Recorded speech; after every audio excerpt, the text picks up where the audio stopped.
Hello, good afternoon. It is Tuesday, which is the day the Scottish Government gives its weekly review to Parliament on the current COVID restrictions. Now, of course, we've already seen some easing when it comes to schools, and we're expecting to hear more about that when we cross live to the First Minister in just a few minutes. Let me first, though, update you on today's figures, which are just out. 542 new cases today. That's 4.4% of all those tested. 40 fewer people in hospital, but sadly 33 reported deaths. And we will cross to the Chamber in just a few moments to hear from the First Minister. Before that, let's cross to our political reporter, David Wallace-Lockhart, who joins us in the newsroom.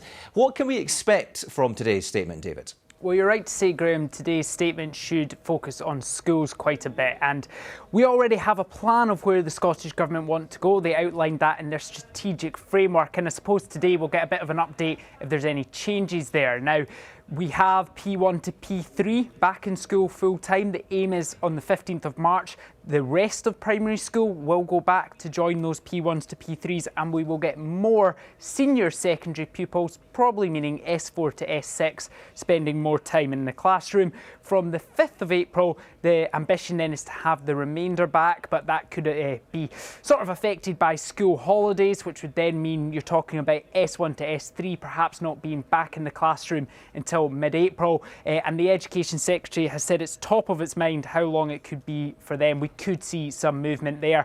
In England, the plan is the 8th of March that all school pupils will go back that day. Yeah, and even when pupils return to the classroom, it will be school, but school not as we know it. It will be, and it will be especially different for secondary school pupils. So all pupils and staff in secondary school will be offered twice weekly COVID tests. Those will be lateral flow tests, which are not quite as accurate, but do give you a result within sort of half an hour, 45 minutes. That's to try and pick up on any sort of asymptomatic spread, which we're concerned about in schools with younger people sometimes not showing as many symptoms when it comes to COVID. They'll also be expected to social distance, 2-metre distancing, both on school estate and on school transport. And of course, there could be implications there for how many children can be back in school at the one time.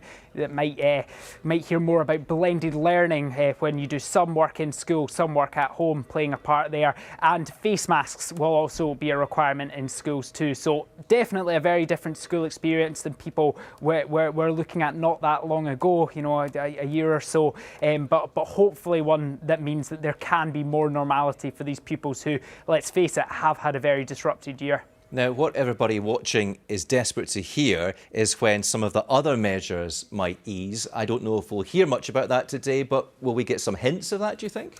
It's possible we'll get a bit more information on the First Minister's thinking about that. We did hear a while ago about that strategic framework, the roadmap out of lockdown, and really it doesn't look like a whole lot is going to change over the next month or two. We know mid-March, the 15th, we'll get slightly more ability to meet people outdoors. That will then be 4 people from 2 households. Currently it's a maximum of 2 people from 2 households who can meet outdoors. And then from the 5th of April, the plan is to give a further easing. So things like the stay-at-home message, which is a message that's in law, unless you have an essential purpose, will go. That doesn't mean people can start travelling around the country. That restriction will change, but there will be less restrictions on when you can and can't leave your home. And we know the last week in April will move towards, or the aim is at least, we move towards a level system, different restrictions for different parts of the country. That's when we might actually start to see more change at a faster pace. But we will hear from the First Minister, or we could potentially hear from the First Minister if she's inclined to make any changes to that plan at that moment. At this moment, I don't think we will get that, but we might hear some of her thinking. Yeah, that statement is just imminent, so you may get interrupted, David, when I ask you this next question. But when it comes to the level system, we've been getting a bit more information about how that system might work. Yeah, so the first thing we should stress here is that the level system we will go into from the last week of April might not be the level system we were living with before we went into a mainland lockdown on the 26th of December. If you'll remember, every council area was number 0 to 5, and depending on your number, you had certain freedoms. So, for example, people living in the Highland Council area tended to have a lot more things open, were able to travel about a bit more than people living in the central belt of Scotland who faced harsher restrictions. Now, one of the key determinants as to which level you lived under was the amount of COVID cases per 100,000, and the Scottish Government's strategic framework outlines going forward what those numbers will be depending on each level. And there are a few differences. So, for example, in level 4, we hear that any area with 50 cases per 100,000 will be in level 4. The previous threshold, which I should say could be a different system, was 300 cases per 100,000. So it does seem a bit harder to move from level to level than it previously was under the other system.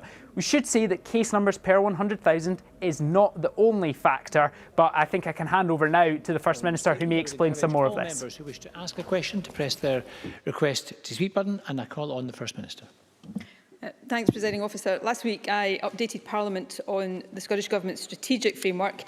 When I update Parliament next week, I hope to be able to confirm some changes to the Level 4 restrictions between now and then, and in light of the positive data that I will report on today, we will be considering if it might be possible to accelerate the exit from lockdown in any way, consistent, of course, with the care and caution that we know continues to be necessary.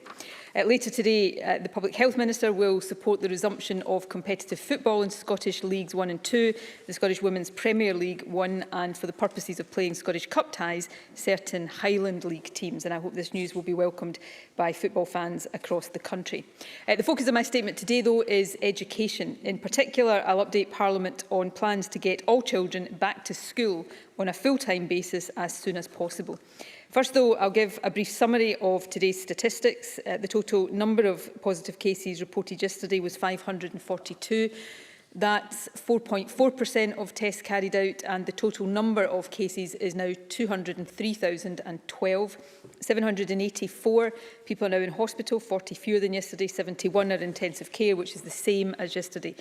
I'm sorry to say, though, that in the past 24 hours, a further 33 deaths have been registered, and the total number of deaths under the daily measurement is now 7,164. And again, I want to send my condolences to everyone who has lost a loved one. Yesterday, of course, we marked the anniversary of the first case of COVID being confirmed in Scotland. The Scottish Government is currently talking to health charities and family organisations about how we intend to remember all those who have lost their lives and also mark the many sacrifices that people have made, and we intend to say more about this soon. I'll also give a short update on the vaccination programme. As of 8:30 this morning, 1,634,361 people have received a first dose of the vaccine. That's an increase of 22,783 since yesterday. There is, of course, good and increasing evidence that vaccination is already reducing the number of deaths, particularly in care homes. In time, as a growing proportion of the population gains protection through vaccination, it should also start to have an impact on hospitalisations and on transmission rates. There was further positive news yesterday with the report from Public Health England that a first dose of the Oxford AstraZeneca vaccine reduces the chance of needing hospital treatment by more than 80%. And of course, that confirms research published last week in Scotland by the University of Edinburgh. We remain on course to offer the first dose to everyone over 50, all unpaid carers and all adults with an underlying health condition by mid-April. We may face some supply issues next week, we understand, which could affect appointments, but we're working hard to try to avoid that. And I want to stress that these issues will not affect the mid-April target. In addition to the progress on vaccination, we're making good progress at suppressing the virus. I said last week that the decline in case numbers had appeared to slow down and that this was a concern. However, I'm pleased to report this week that recent data, or more recent data, has been much more encouraging, and it strongly suggests that cases are still declining. This time last week, we were recording an average of 815 new cases a day, and that has now fallen to 657 new cases a day on average, and this is the lowest level since the first week of October last year. The average test positivity rate has also fallen and is now below 5%. Hospital admissions are also falling. In the first half of January, more than 1,000 COVID patients a week were being admitted to hospital. In the week up to 23rd February, that had fallen to 468, and the number in intensive care has also continued to decline. So the sacrifices that everyone is making are undoubtedly having an impact. Collectively, we are suppressing the virus and lives are being saved as a result. There is, I think, more reason to be optimistic now than perhaps at any time since early autumn last year. That said, we know we need to take care to avoid sending progress into reverse. 657 new cases a day might be the lowest level for 5 months, but it is still 13 times higher than the numbers being recorded in mid-August. The reduction in hospital admissions is very encouraging, but hundreds of people every week are still falling seriously ill. And we know that the new variant, which now accounts for more than 85% of new cases, is highly infectious. And of course, we have been reminded over the weekend of the significant risk we now face of other new variants, such as the P1 Brazilian variant, being imported into the country. So the news on vaccines and on suppression is overwhelmingly positive. But we must be sensible, and this can be harder to do when things appear to be going in the right direction. But we must continue to be sensible in the decisions we take over the next few weeks if we want to make sure that we keep going in the right direction. And that provides context for the decisions that we have taken this week, and Cabinet confirmed this morning, about our next steps in enabling children to return to school. Those decisions follow consultation with COSLA and local authorities, discussions with the Education Recovery Group and scientific advice from the Advisory Subgroup on Education and Children's Issues, and that advice will be published tomorrow. Children in primaries 1 to 3 are of course already back at school full-time. We continue to monitor the impacts of that, although it is too early to be certain. And some secondary school students have also returned to take part in essential practical work for national qualifications. And childcare and early education premises are also now open for children below school age. The next phase of reopening education will take place on March the 15th. And I can confirm today that from that date, 15th March, unless new evidence or new circumstances force us to reconsider, which we of course hope will not be the case, all children in primary 4 to 7 will go back to school on a full-time basis. All primary school children will also be able to return to regulated childcare, including after-school and breakfast clubs. We'll also take the next steps in a phased return to secondary school from 15th March with a clear expectation that all school pupils, all secondary school pupils will be back in school on a full-time basis following the Easter holidays. However, it is the intention that all secondary school pupils will return to spend some time in school from 15th March until the Easter break. Students in the senior phase of secondary school, that's of course years 4 to 6, who are taking national qualifications will have priority for face-to-face lessons in school. This will ensure that they can have their hard work fairly recognised with qualifications under the alternative certification model. However, although years 4 to 6 may have priority, we expect that all children in secondary school will receive some in-school education each week up until the Easter break and then return full-time following that.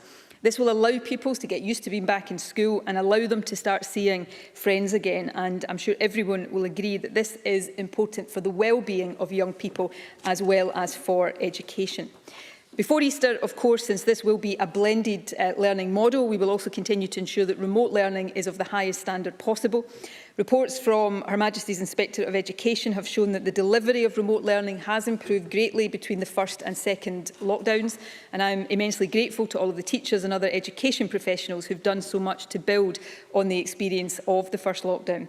We'll work with Education Scotland to ensure that enhanced online resources continue to be available over the coming month, and we will work with local authorities to support young people's well-being in other ways, for example by providing more opportunities for outdoor learning. Education Scotland will publish guidance for local authorities on the phased return over the next few days, and local authorities will have flexibility in how they implement the phased return to allow them to take account of local factors in deciding how to make the return as safe as possible. But we want to ensure that they are able to maximise the number of time that secondary school pupils can safely spend in school in the period up to the Easter holidays. Obviously, we recognise that the safety of staff and children must continue to be a key priority. All local authorities, therefore, will, at least until the Easter break, and indeed this is one of the limitations, continue to observe the current requirement for 2-metre physical distancing in secondary schools. And when secondary schools return, face coverings will need to be worn at all times. The Advisory Group on Education and Children's Issues has also noted the continuing importance of good ventilation. We provided local authorities with £375 million of education recovery funding to date, and many councils are using some of this funding to monitor and improve ventilation in schools. In addition, we'll continue to offer twice-weekly lateral flow testing for all school staff in primary, secondary and special schools, and all secondary school pupils in years 4, 5 and 6. And I would encourage as many staff and senior phase pupils as possible to use the tests when they return. It's a further important way to ensure that schools remain as safe as possible. The final point I want to make on schools is simply to say thank you, firstly, to all school leadership teams and all school staff, including, of course, all teachers, for everything that has been done to support children and young people in the last few months. I know everyone is looking forward to having children back in the classroom as soon as possible. I also want to thank parents across the country. I can only imagine how difficult all of this disruption continues to be, but I hope and I believe that the end of it is now firmly in sight. And my thanks too to children and young people. I know how hard it must be to be separated from friends and teachers, but you have all responded magnificently to all of the difficulties of the past year, and I hope you're looking forward to getting back to school later this month. And I hope that you will also start to feel life become a lot more normal very soon. The phased approach we're taking to school return can and will be frustrating, I know that, but it is necessary and it is firmly based on the expert advice that we've received. It is the best and also the most sustainable and enduring way to get as many children back to school as possible, as safely as possible. Now, there's one other issue I want to briefly highlight today. I can confirm that we are clarifying guidance on an issue that is directly relevant to parents of newborn children. There are currently a number of essential purposes, for example, essential care, which enable us to go into someone else's house right now. We are amending guidance on this today to make it clear that those essential purposes include support for the welfare and well-being of a parent of a child under the age of 1. And I hope that gives clarity and enables vital support for parents of very young children. Presiding Officer, as we come out of this lockdown, hopefully the last lockdown, we are prioritising, as we said we would, the education and well-being of our children. In addition, although we remain cautious, as we have to be in the face of a dangerous and highly infectious virus, I hope that people will take heart from the data I have reported. It shows real, significant and sustained progress in getting the virus back under control. Next week, I hope to confirm to Parliament the other changes to the Level 4 restrictions that will take effect from the 15th March. And then the week after that, I'm scheduled to set out a firmer timetable for the period after 26 April. As I said at the outset, indeed as I said last week, we will consider between now and then if the data allows us to bring forward any relaxation of the rules.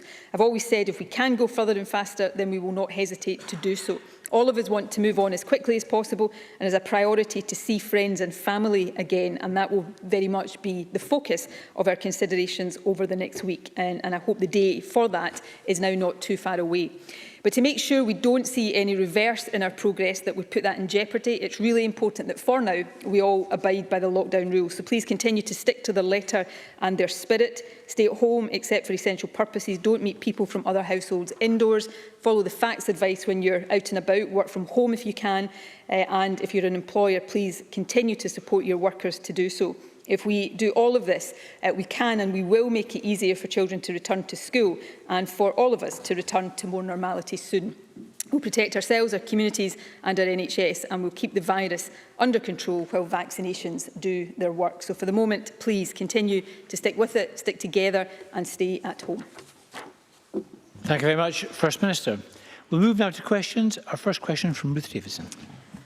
Thank you, Presiding Officer, and thanks to the First Minister for advance notice of her statement. May I also take this first parliamentary opportunity to welcome Anas Sarwar to his new role as Labour leader. It's the 5th time I've been able to do that in my time here, but I truly wish him well, and I extend all offices to work together constructively when it's in Scotland's interest to do so in the weeks ahead, even if it is only weeks that I have. Presiding Officer, the news this week that the Oxford AstraZeneca vaccine can reduce hospital admissions by 80% after one dose is welcome indeed. The fact that infection rates, hospitalisation rates and fatalities are all down significantly should be of huge reassurance to us all. This week was also a week of milestones, with more than 20 million people across the UK and 1.5 million across Scotland receiving their first vaccination. Vaccinations, of course, don't just help those receiving the JAG, they help us all. And with just over a quarter of adults in Edinburgh now having been vaccinated, up to nearly half in Dumfries and Galloway, the trend is clear. The greater the rollout, the greater reduction in case numbers and the severity of cases. So it is right that the Scottish Government reconsiders its reopening plan for the country with respect to the improved results that we are seeing. And I welcome that Scottish Conservative calls for an earlier return to school for many pupils have been listened to. And while it is hugely welcome to young people's mental health and well-being, their social development and their educational attainment, getting all pupils to return while still observing COVID rules does pose some logistical questions.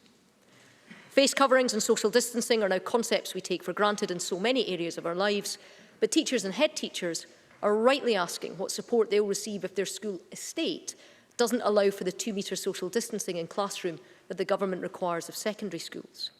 If you can't fit all pupils into their usual classroom with the 2-metre rule, and if you've no extra classrooms or staff to man the split or composite classes created, what support and solutions are going to be made available for them? First Minister. Well, all of the developments that I narrated earlier on and have just been reiterated are really welcome. I don't want to overstate this because I don't think it's fair to people. I've tried not to give people false promises on this, but I do think we have every reason now to believe that the exit from lockdown might be quicker and come sooner than we believed would be the case just a few weeks ago. But we know that the worst thing we could do, and what would make that less likely, is if we move too quickly right now and jeopardise the situation that is now beginning to emerge in such a positive way. So that's why we need to be careful, and that caution, as well as a determination to get children back to normal, lies behind the decisions that I've outlined today on schools. We continue to work with schools to make sure that while it is not possible to have all young people back to school as normal, there is a good provision of remote learning for the period between now and Easter. Then there will be a blended learning approach for secondary schools, and we continue to work with schools and local authorities to make sure that that is of the quality that young people and their parents expect.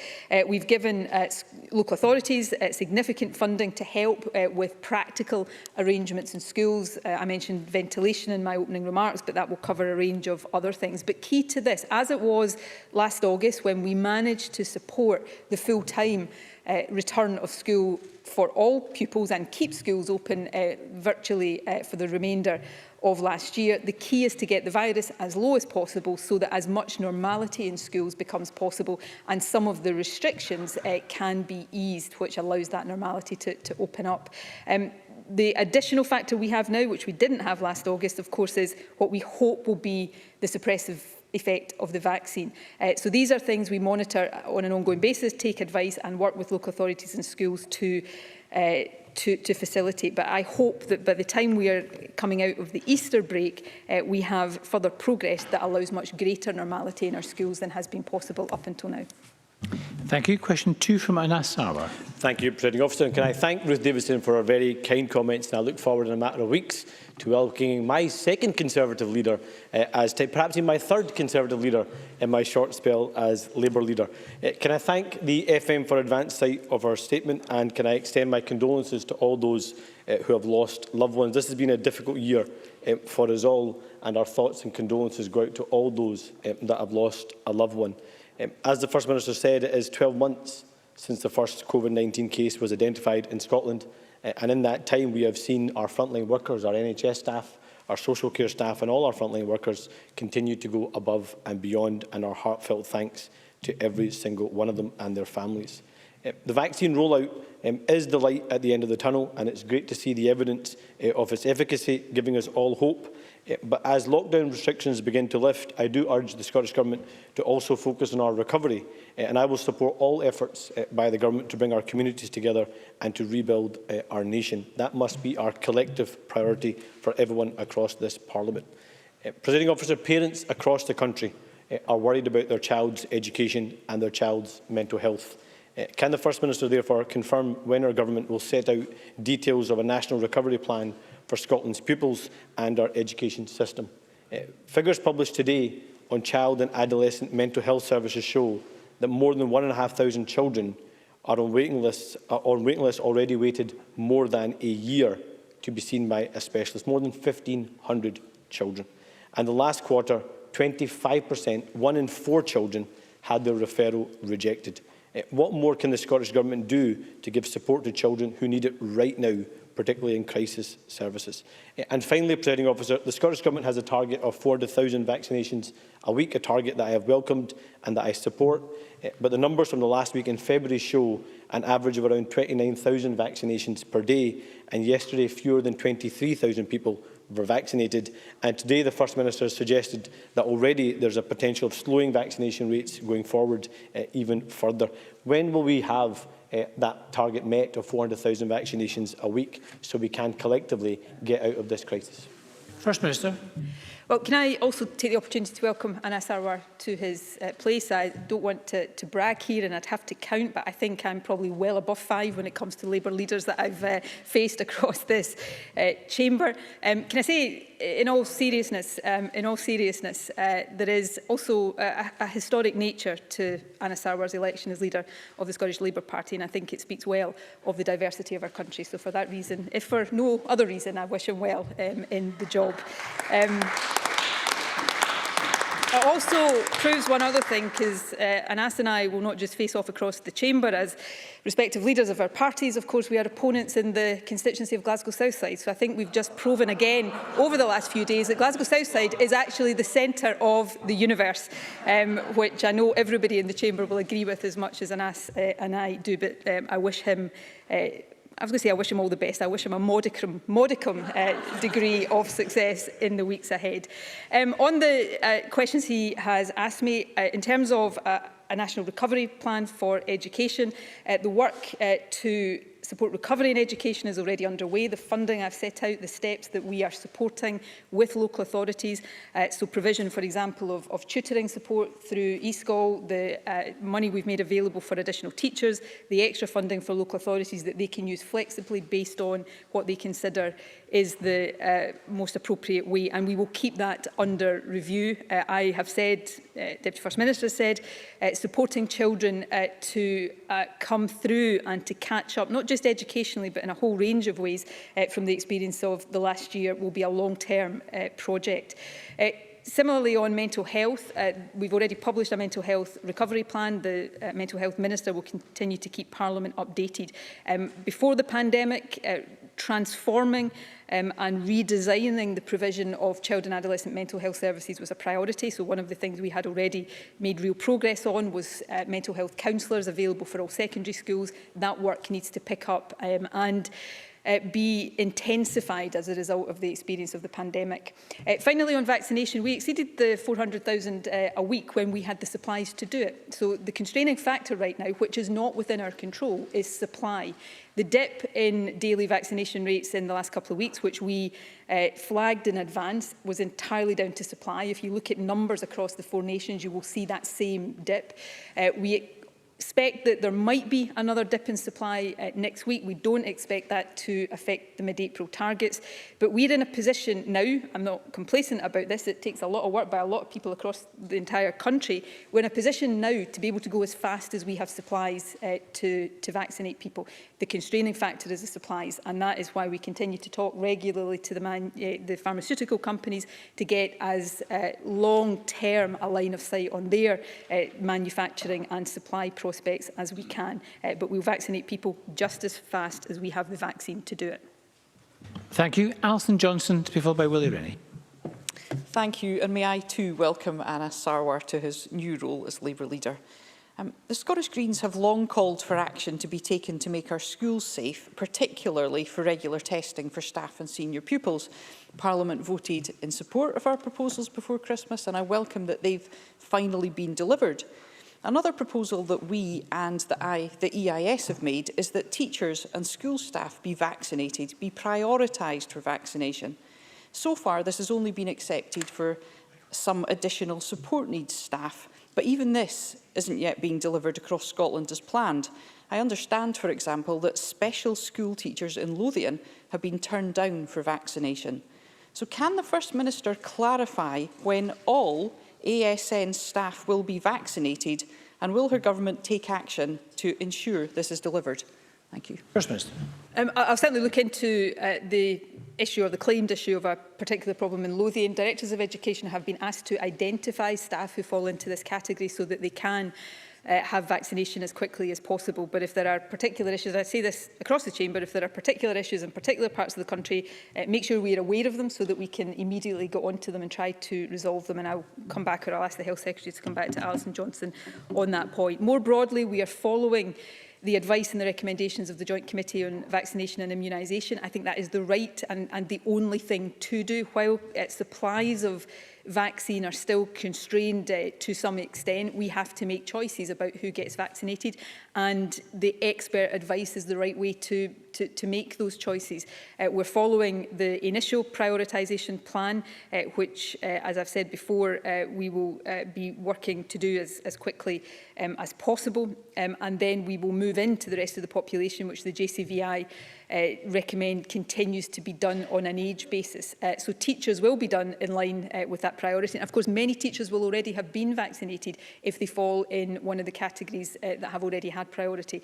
And many will be being vaccinated right now because they will fall within the category of people with underlying health conditions. And of course, we are working to do everybody over the age of 50 by mid-April, which I know is not every teacher, but then we move down the age range to have everybody vaccinated in the adult population by the end of July. But as soon as we start to depart from the expert advice, we start to make choices that are political, not expert-driven. And given the importance and the sensitivity of this, I think it's important that we stick to the clinical advice.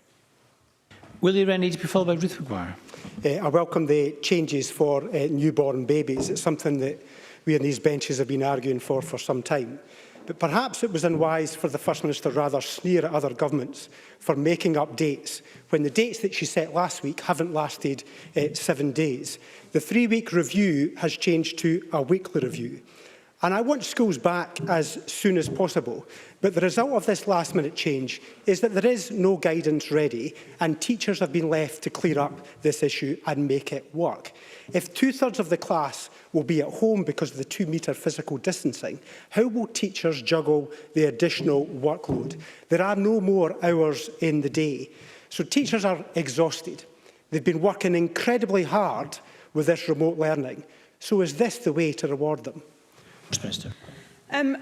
With the greatest respect, I think Willie Rennie, I'll come on to the teacher point directly in a second, but his overall characterisation is just not correct. We have set dates, we are sticking to these dates, but we said last week that if the data allows it, we will accelerate. That is the right and proper way to do it. I said last week that we hoped that from the 15th of March, all primary school children would be back. We had to confirm that today, which I've done. And I think I said last week that we wanted to try to get as many secondary school pupils back as much as possible into school, and we've been working to confirm what I've just confirmed today. I think I said last week that next week I would confirm the other changes that we hope to make on the 15th of March, and then the week after that we would set out more time lines for the period after the 26th of April, which I've just confirmed all of that today. So that hasn't changed. What has changed, which is a good thing, is that the data is slightly more promising than it was when I stood here last week. Last week were looking at a plateauing of cases. That now seems to be back firmly into decline, which allows us to assess whether there are more things we can do earlier than we previously anticipated. That's the way we have always done this, and I think it is the right way to proceed. I have every respect and huge gratitude for what teachers have done over the past year. I don't doubt for a minute that they are exhausted in the way that many people working across many different sectors of our society will be, and we owe them a huge amount. I think most teachers want to see children back in school as quickly as possible. We have to do that in a phased way to make it safe. We listen very carefully to the views of teachers through the EIS, for example, and the Education Recovery Group, and we come to a balanced decision. But I can't imagine there are many people across the country right now who don't think it is right to prioritise the well-being and the education of young people, and I'm not suggesting Willie Rennie is doing that, but but we need to be able to take decisions as quickly as we can and to try to get to a maximalist position with young people's education. Yes, that involves us all, and particularly those in the front line of education, having to adapt in order to accommodate that. But that, I think, is better than having a period of time where young people are unnecessarily out of school more than they need to be. Thank you. Ruth Maguire, to be followed by Liam Kerr. Presiding Officer, I did listen carefully there to the First Minister's response to Alison Johnston, but I will still raise this issue that's been raised with me locally, as I think it's worth looking at the specifics. And the concern's been raised with me that some classroom assistants who provide close personal care for children with additional support needs are not being included in the vaccination programme. One worker told me that they feel the threshold for vulnerability is too high, and by not being vaccinated, that they're putting the child in their care in harm's way. Could the First Minister say a little bit more about how vulnerability and risk is currently being assessed? And I wonder if the guidelines might be looked at to just check that there's not a gap within them. Thank you. First Minister. Of course, we're happy to look at the guidance if there is a sense that it is not covering sufficient numbers or categories of people. The guidance on this was issued on the 29th of January. It was shared with Chief Executive of all local authorities and clarified in terms of the inclusion of some education staff in the cohort 2, that staff working closely, very closely with children and young people with most complex additional support needs should be vaccinated with that order of priority. It sets out that staff should be offered the vaccination if they're supporting children and young people with complex healthcare needs requiring coordination and provision of support from education, health or social care services within school settings. Staff who are eligible will be staff who undertake regular healthcare and social care duties with multiple children or young people and moving and handling of them, all of which mean that they often work in very close proximity for prolonged periods of time, providing a range of interventions, including personal and intimate care. The most recent letter from the Chief Medical Officer to health boards issued on the 5th of February, and it included the same detail about how to identify eligible staff. So I think there is clear guidance there, but I'm happy to ask the Health Secretary to look into any particular concerns that Ruth Maguire or any other member might have. And if there's more detail that any member wants to pass to the Health Secretary, I would encourage them to do so. Thank you. Liam Kerr, to be followed by Bruce Crawford. Thank you, Presiding Officer. No one doubts the strain that COVID-19 has put on services, including within the prison service.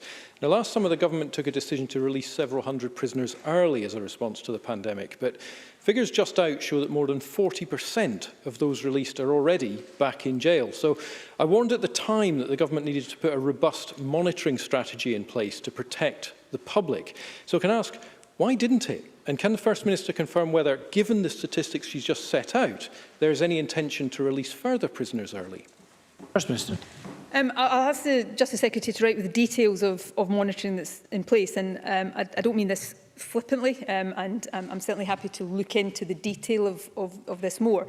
But if it is the case that a proportion of prisoners having been released are back, that is not something we should take any pleasure in, of course, but it might suggest that there is actually monitoring of people and appropriate actions are being taken. So if it was the case that nobody was bothering about what prisoners who had been released were doing, then it may be the case that we wouldn't see that. But I'll ask the Justice Secretary to write with more detail. You know, some of what has been done throughout the pandemic has been inescapable. It's not been actions that any government would have wanted to take. All governments across the UK, I suspect many governments across the world, had to do similar things in relation to prisoners. As we face this new, more infectious variant, one of the risks that is already materialising is institutional spread, and that has manifested itself with some prison outbreaks in recent times. So this is not easy, and it is by far over in terms of some of these very vulnerable institutional settings. So some of these decisions that we've had to take in the past may require to be taken in the future as well, as we try to get through this with as limited transmission vulnerability as we possibly can. Thank you. Bruce OK, Crawford. well, plenty to digest there. That's where we leave Holyrood for the moment. Plenty to chat about. Let's rejoin our political reporter, David Wallace-Lockhart, who's been listening in from the newsroom. Let's start on schools then. What are the changes going to be? So a lot of that was confirmation of what we were expecting. So we will see primary 4 to primary 7 back in school full-time from the 15th of March, and that includes things like after-school clubs and breakfast clubs as well. There will then be a phased return at the same time for secondary school pupils. So all secondary school pupils should be spending some time in the classroom from the 15th of March to the Easter holidays. So that's blended learning we're talking about there, in the class for some of it, some online from home. And the First Minister said priority she planned to be given to pupils who are preparing for qualification, so S4 to S6 then in that scenario. And then she said she wants all pupils back full-time after Easter. The older secondary school pupils, S4, S5, S6, will be offered twice weekly lateral flow testing, as will all school staff. At least until the Easter. In secondary schools, we're looking at 2-metre social distancing and masks being worn at all times. Quite a lot there, quite a lot of that we're expecting, but optimistic tone. Yes, and also on that optimistic tone, a suggestion that the government is considering whether it's possible to accelerate the route out of lockdown. I think I counted 3 times when the First Minister said we might accelerate the route out of lockdown. So that's not a throwaway comment, I would say. That's something that is obviously seriously being considered. And the Scottish Government, when they initially outlined the route map, did get some criticism for perhaps not being optimistic enough. And perhaps we have seen that tone get more optimistic. The First Minister points out that the figures are looking a lot better now than they were looking there. And she gave some examples of that when it came to the average and things like the percentage of tests coming back positive. But yes, she said they were considering accelerating exit from lockdown, talking about change to level 4 restrictions that everyone on the mainland is currently living under in Scotland. And she once again stressed in response to Ruth Davidson's questions that it might be a quicker exit from lockdown that had originally been laid out. Let's remember the last week in April is, as far as we're aware, still the target for moving to a level system, different restrictions in different parts of Scotland. That's what we'd call exiting from lockdown. So next week, the First Minister indicated we'll get more information on whether or not that can be sped up. Now, of course, all of that depends on the figures. And there was a worry a week or two ago that the decline in case numbers was starting to stall, but that no longer appears to be the case. Yeah, it did feel like we went through a period of seeing similar numbers, test positivity hovering at perhaps about just over 5-6%, and the daily figures sort of 700, 800. They've gone down quite a bit, it appears, recently, and Nicola Sturgeon was celebrating some of those numbers when she was talking today, saying that fears that there had been a plateau, that everything had levelled off, do seem to have been addressed now, and she's confident again the numbers are going down. And we know, for example, with the figures we're seeing today, 542 cases, that's a lot less than we were seeing, for example, a month ago, and 4.4% of tests coming back positive. That figure now, taken as a 7-day average, is consistently below 5%, which we know is when the WHO, the World Health Organization, defines COVID as being under control. So perhaps this is the vaccine rollout, perhaps this is the lockdown biting, perhaps it's both, but positive figures to be seeing. And briefly, David, the only spanner in the works there might be, perhaps, is new variants. New variants of the virus. Of course, we know the Brazil variant is now present in Scotland. There are 3 cases of that. Extensive contact tracing going underway. And another potential spanner in the works, but we hope not, is vaccine dose numbers, because we do know there is a dip of them at the moment. The First Minister said we could be looking at a further dip, but she did stress she's confident we're on track to meet all targets when it comes to vaccination. David, thank you for that. So just to recap, in 2 weeks' time, all primary school pupils will be back to the classroom full-time. Secondary pupils will start a phased return, with a full-time return expected after the Easter break, and hopefully looking at an acceleration of the exit from lockdown. That's all for now from all of us. Have a good afternoon. Bye-bye.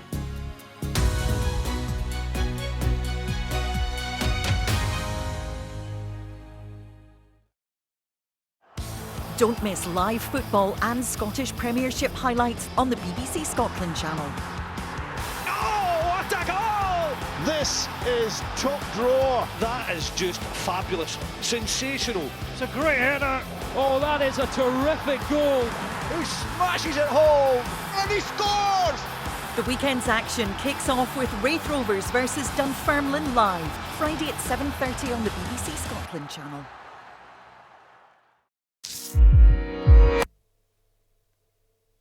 Don't miss Word Up, shining a spotlight on a range of diverse voices from right across Scotland. Available to download on BBC Sounds. There's a mine in the Highlands that could be worth its weight in gold. Telling you there's 200 million quid's worth of gold in there. No pressure. It's a lot different than what you expect. Hopefully that's the job